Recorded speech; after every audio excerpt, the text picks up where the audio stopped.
So my virtual learners can have out your 4-6 worksheet. Pause the video and correct your answers. And then which one did you say? 28? 28. All right, we're going to take a look at 28 together then.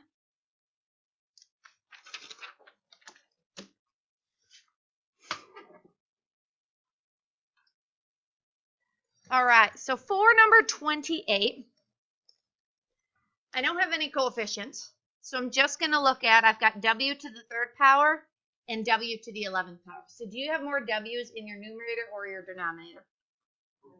Denominator, right? So all my w's are going to end up in my denominator then. How many more w's are in the denominator? 8. So the 3 w's that are in your numerator are going to cancel. Those are all gone. And then they're going to cancel with 3 of them in the denominator. So 8 are going to be left over. And then we do the same thing with the y's. Do you have more y's in the numerator or denominator? Numerator, how many more? 7. So you'll end up with y to the 7th power in your numerator because you have 7 more y's in the numerator.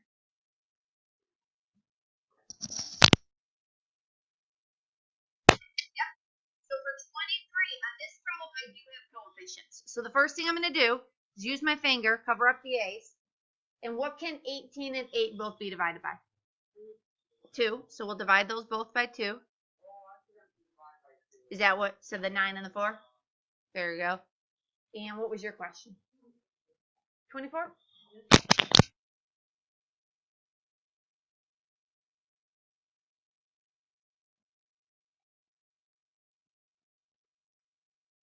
Really quick, we'll take 30 and 34 both divided by 2. Good. So we get 15 and 17. Good with that?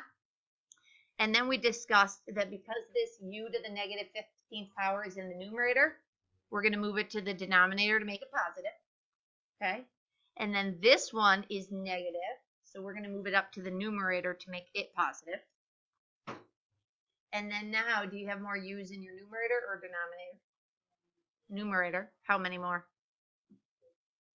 1. Yep, so you end up with 1 u in your numerator then. Because there's 1 more in the numerator.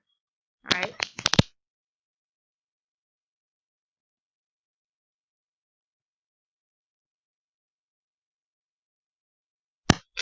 Now that you're done with that, I want you guys to flip to your front cover sheet for me. So everybody needs to flip here.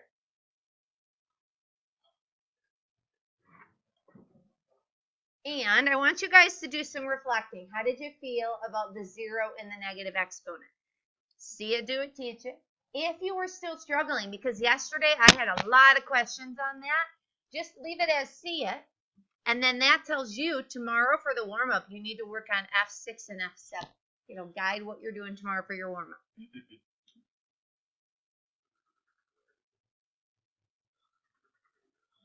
And then once you're done with that, give me a thumbs up when you're ready to move on.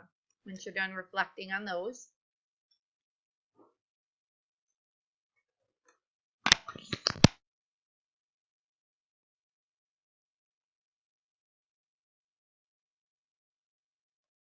All right, now take your thumb and put it on 4-7 for me.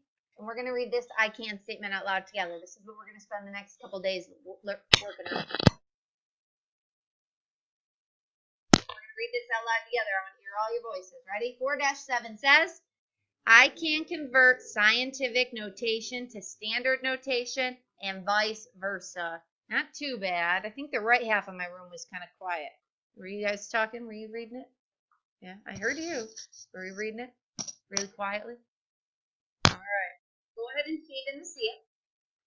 And today we're going to be learning about something called scientific notation. That's the main topic of the next couple days. Scientific notation. So flip in your notes to 4-7, scientific notation.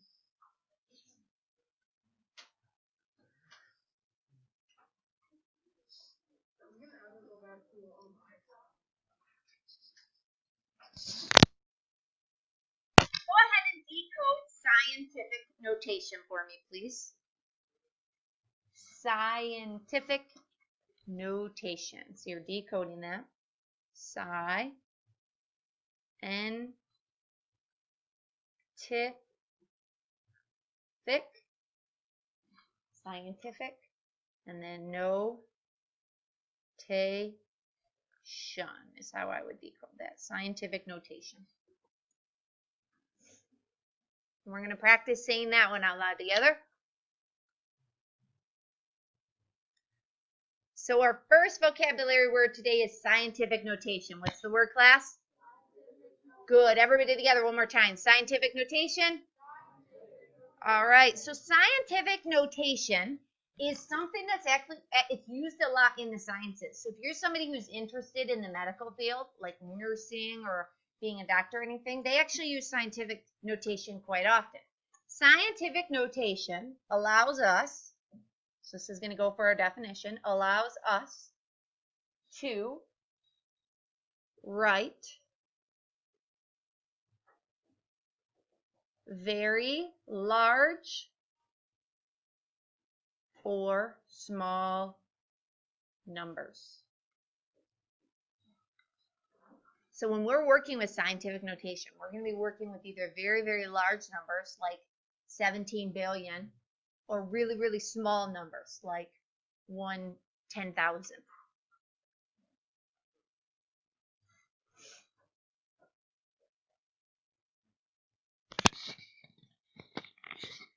And then an example of a number written in scientific notation might be, let's write 2 4/10.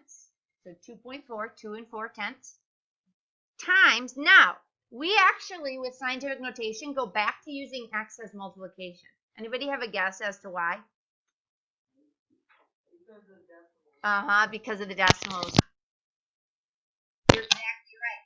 We're going to go back to using this x as our multiplication symbol because of the decimals.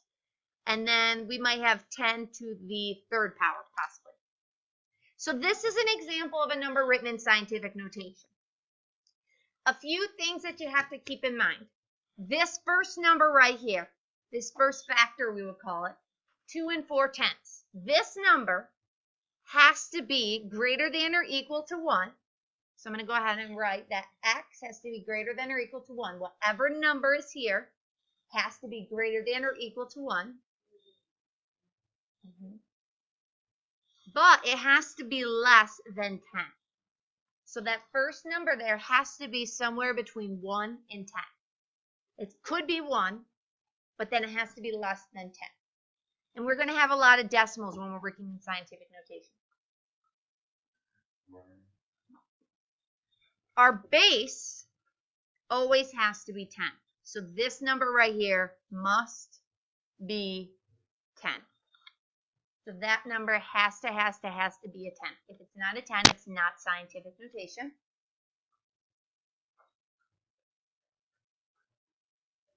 And then last but not least, our exponent can be positive or negative. So that exponent can be positive or negative. So you need to decode standard notation.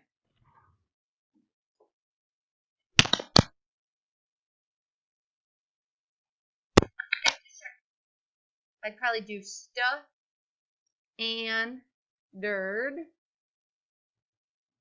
and then notation, standard notation.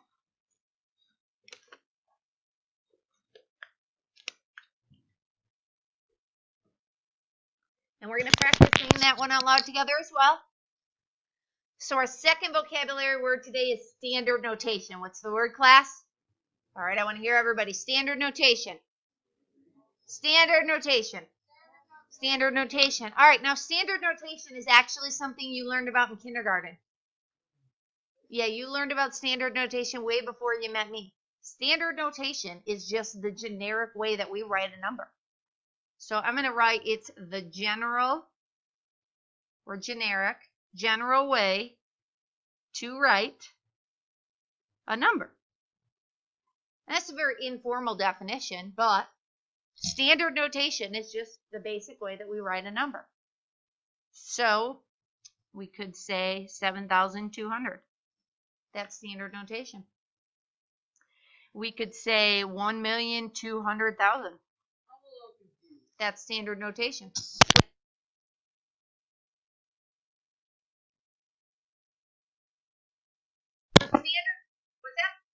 It could just be 1. Very good. Standard notation, 1 is written in standard notation. It could be, yep, and it could also be decimals. So it could be like 0.007. That's standard notation as well.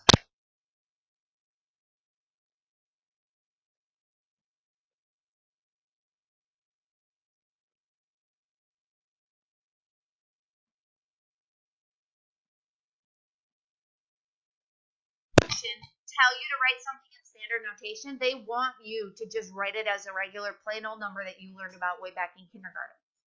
So let's go down to example 1 here. I'm actually going to pause this video and start a second one because I'm getting kind of long.